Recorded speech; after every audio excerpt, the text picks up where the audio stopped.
Bonjour Manouya, aujourd'hui je reçois Vaya de Plat et Hirio. Et j'ai oublié le nom de famille. Po. Ah bah c'est facile alors.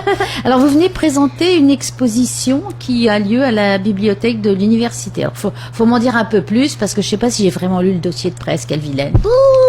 Alors, donc cette exposition s'appelle Rama Rama et c'est au sujet de témoignages d'étudiants de l'UPF donc qui partagent leur expérience de stage et qui expliquent en fait quelles ont été leurs démarches vis-à-vis des structures et surtout ce stage leur a apporté et puis après évidemment comment ça leur a permis de rechercher du travail, enfin de s'insérer sur le marché du travail.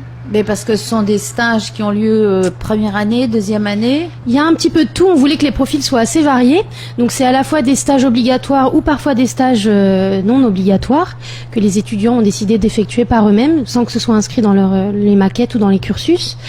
Donc là en l'occurrence pour toi Hiriro, c'était un stage de licence. C'était un stage de licence en L3 en troisième année et c'est un stage... L3, il faut falloir que vous sachiez que nous ne sommes pas dans le secret des dieux et il faut nous décoder les appellations s'il vous plaît. Troisième année après le bac.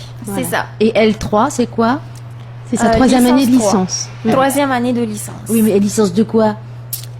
Il y a des étudiants qui viennent de tout horizon et moi je viens de la licence histoire-géographie. Ah, on en sait déjà plus. Voilà. Et pour ma part, c'était un stage qui n'était pas obligatoire.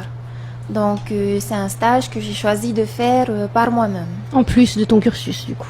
En plus du cursus Et c'était universitaire. un stage de quoi? Alors pour ma part, j'ai fait un stage avec l'association donc Tahiti Héritage. C'était une association à visée culturelle. Historique et culturelle. Voilà. Oui. Héritage déjà, le mot est dit. C'est ça. Voilà. Et c'était une association que je ne connaissais pas du tout et que j'ai eu la chance de connaître donc grâce à ce stage. Et en l'occurrence, j'ai travaillé avec la Polynésienne des Eaux en partenariat avec l'association donc Tahiti Héritage.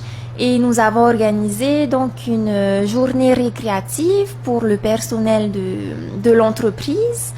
Une journée récréative qui se voulait être basée sur la culture.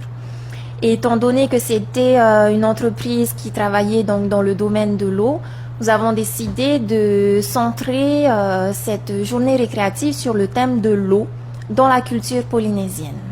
Oui, qui est très importante puisqu'il y a beaucoup d'endroits qui portent le nom entre Papé, Veille, etc. C'est ça. Tout à fait. Et donc, au cours de mon stage, j'ai pu faire des recherches. Pendant un stage de combien de temps?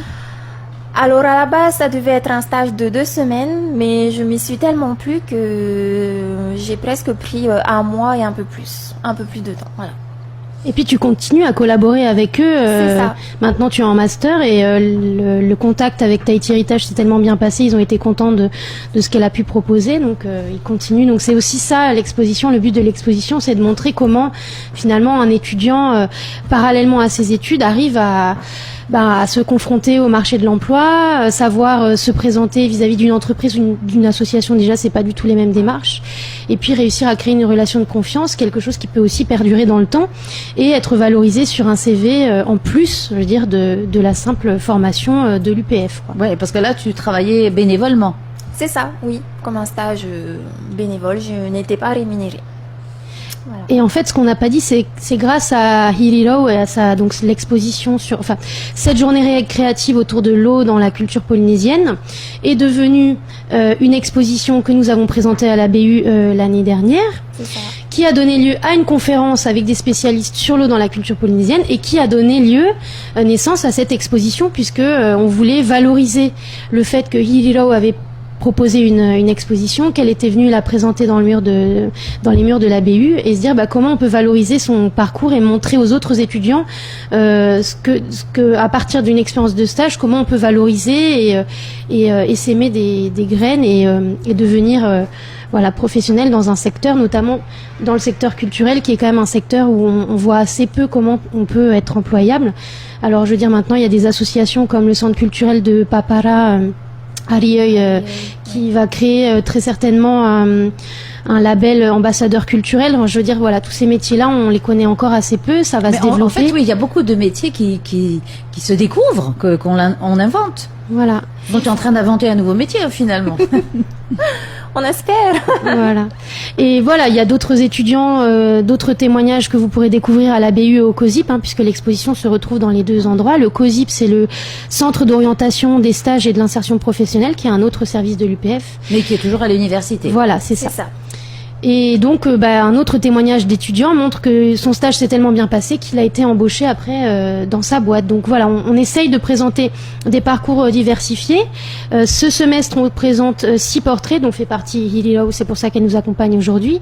Et on va essayer comme ça que le projet perdure et qu'on puisse présenter régulièrement des envie aux autres étudiants de non seulement faire des stages, mais de les valoriser et de faire partager leur expérience. Voilà, donc il y a des petits conseils aussi dans les... Alors l'exposition, elle se présente sous forme de posters, de grands posters A0, c'est des grands formats, des choses assez visuelles où on a la photo de l'étudiant, parce que le but c'était aussi de mettre en valeur ces étudiants qui avaient accepté de participer à ce projet, avec des mots-clés qui résumeraient, qui illustreraient leur stage. Et après on a un espèce de petit QR code, c'est un espèce de petit dessin crypté, avec son téléphone, on télécharge l'application, on scanne le QR code et on a accès par contre là à tout le déroulé des questions-réponses de l'interview de l'étudiant.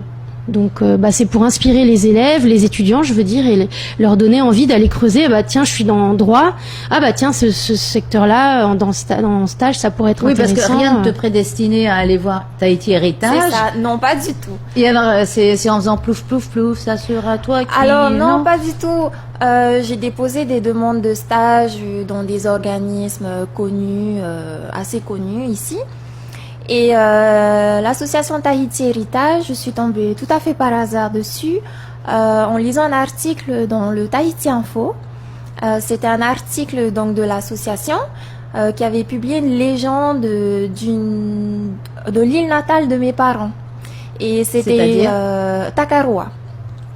Donc ça racontait l'histoire du prénom de mon frère, Moeava. Et c'était une histoire, c'était pas commun de retrouver une histoire d'une île assez éloignée des Tuamotu. Et je me suis intéressée à ça et je me suis dit, tiens, je sais que sur Tahiti, il y a peu de personnes qui connaissent cette histoire. Et le fait que ça soit publié dans un journal officiel, public, ça m'a intéressée. Donc je me suis rapprochée de l'organisme, de la source. Et donc c'est comme ça que j'ai rencontré l'association Tahiti Héritage. Et quelle personne? Alors le président qui est Olivier Babin. Oui, et qui est un puits de science. Oui.